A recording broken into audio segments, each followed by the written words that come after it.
nandito na naman ako sa airport, nakita ko na naman tong idol ko na utility worker na lagi nakakapulot ng mga milyon-milyon at mga alahas. Oy, kumusta ka na? Ay, Kumusta ka po, na, Tony? Donald? Okay na, Oy, Banson. anong bagong balita natin? Ay, okay naman po. Bali, nakakagawa po tayo ng kagandahan ng pagpulot ng mga pera, nakapagsolik. Isang foreigner po na pulutan natin, nakaraan lang po, Huh? 121,000 cash.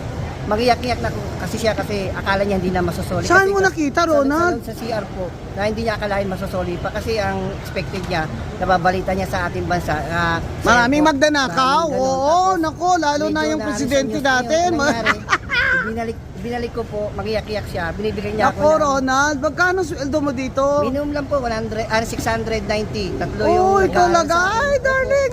Bahay po nag-aaral. Grabe, no? Mahirap lang po ako, wala po akong pinag-aralan, pero yung karangalan at katapatan at integridad ang kailangan natin. Yan ang tunay na Pilipino.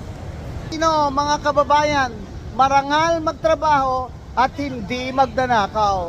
Ronald, good luck sa iyo. Ay, maraming Admire na salamat po. admire kita. Ay, Inspiration salamat po. ka sa akin at sa marami, ha? Opo, maraming salamat po.